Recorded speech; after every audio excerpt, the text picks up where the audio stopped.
موضوع پہ دوبارہ واپس آتا ہوں کہ تصوف ہے کیا. بہت سے لوگوں نے اس پہ بہت کچھ لکھا، لیکن مجھے جو بات بہت خوبصورت لگی اور جو بات سمجھ میں آئی وہ ہماری ایک دوست ہیں شیخہ نور آرٹن، ٹرکش صوفی اسکالر ہیں. مجھے ان کے ساتھ بڑا وقت گزارنے کا موقع ملا اور میں نے ایک مرتبہ ان سے پوچھا کہ شیخہ تصوف آپ کے نزدیک کیا ہے، آپ تصوف کو کیسے ڈیفائن کریں گی؟ تو انہوں نے ایک لفظ میں جواب دیا اور وہ لفظ تھا ہزمت، خدمت، سروس. تو ان کا کہنا یہ تھا کہ کل تصوف خدمت میں ہے. خدمت کرنے کے لیے شاید یہ ضروری ہوتا ہے کہ آپ ایک لوور ٹیئر پہ اپنے آپ کو لے کے آتے ہیں اور جس کو آپ سرو کر رہے ہیں اسے ایک ہائر رینک پہ آپ رکھتے ہیں. اب یہاں سروس یا خدمت یا ہزمت مشروط نہیں ہے مذہب سے. ہمارے یہاں اسے مذہب سے مشروط کر دیا جاتا ہے، مسلک سے مشروط کر دیا جاتا ہے، رنگ و نسل سے مشروط کر دیا جاتا ہے. صوفیہ کے نزدیک خدمت اپنے آپ کو خالق کے قریب لانے کا وہ واحد راستہ ہے جو خالق کی مخلوق کے ذریعے آپ کو خالق سے جوڑتا ہے. آپ سرو کرتے ہیں لوگوں کو لنگر کی صورت میں، آپ سرو کرتے ہیں لوگوں کو محبت کی صورت میں، آپ سرو کرتے ہیں لوگوں کو سوشو اکنامک معاملات پہ کاؤنسلنگ دے کے، آپ سرو کرتے ہیں لوگوں کو جب آپ ان کی بات سننے کو آمادہ ہوتے ہیں، آپ سرو کرتے ہیں لوگوں کو جب آپ اپنی دانش فہم کے مطابق انہیں اپنی رائے دینے پہ آمادہ ہوتے ہیں. اور یہ انسٹیٹیوشن تصوف کا ہمارے یہاں درگاہی نظام کی صورت صدیوں سے موجود ہے. گفتگو ایک موقع پہ ہوئی لنگر کے حوالے سے.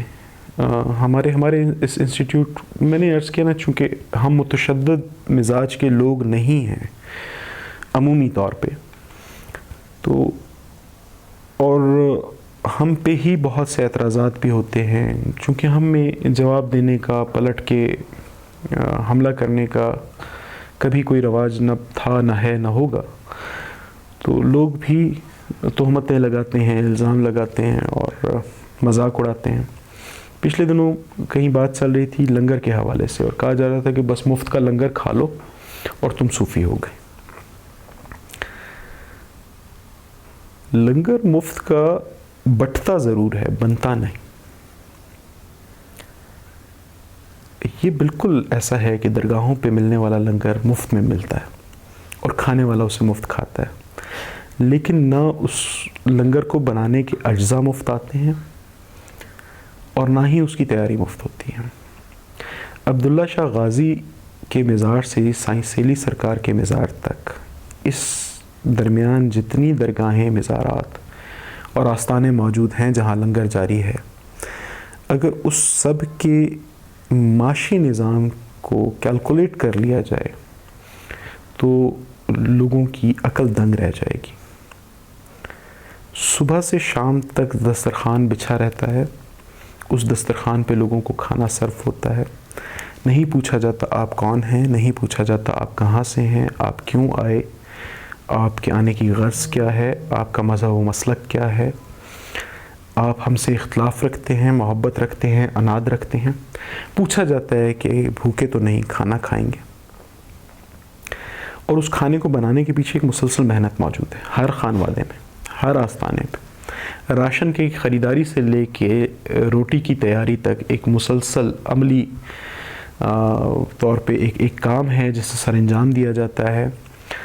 اور اگر یہ کہا جائے، ہمارے دوست مذاقاً یہ بھی کہتے ہیں کہ تم چندوں پہ پلنے والے لوگ، تو میں ان سے بڑی عاجزی سے یہی عرض کرتا ہوں کہ آپ کو کبھی اتفاق ہوا کہ آپ کسی آستانے پہ گئے ہوں اور آپ سے یہ کہا گیا ہو کہ آج لنگر اس لیے تیار نہیں ہوا کیونکہ چندہ نہیں ملا؟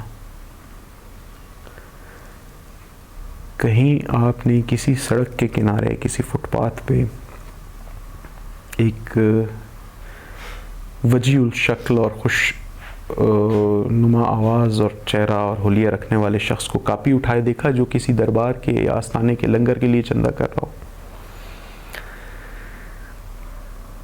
تو ان دوستوں سے جو اس نظام پہ تنقید کرتے ہیں، میں تو ان سے یہ درخواست کرتا ہوں کہ یا تو ہمارے ساتھ آ کے لنگر کے نظام و انصرام میں ہمارا ہاتھ بٹائیں، یا لنگر کی اس بدت کو اپنے پاس ذرا چند دنوں کے لیے ہی رواج دیں، اور دیکھیں کہ جب کسی کو جانے بغیر اس معاشرے میں جہاں کوئی ملنے کے لیے بھی کسی سے تعلق یا تعارف کی ضرورت ہوتی ہے، وہاں بغیر تعارف کے، بغیر تعلق کے، کسی کو جانے بغیر اس کے سامنے جب آپ لنگر کا کھانا رکھتے ہیں اور اس کے بدلے وہ صرف اتنا کہتا ہے کہ اللہ خوش رکھے، تو جو وہ سکون ملتا ہے وہ بھی تصوف کے ذائقے کی طرح، اس سکون کا ذائقہ بھی انڈسکرائبیبل ہے، آپ اسے لفظوں میں بیان نہیں کر سکتے. یہ وہ ایکسپیرینس ہے جو آپ کو اپنے وجود کے ہونے کا جواز دیتا ہے.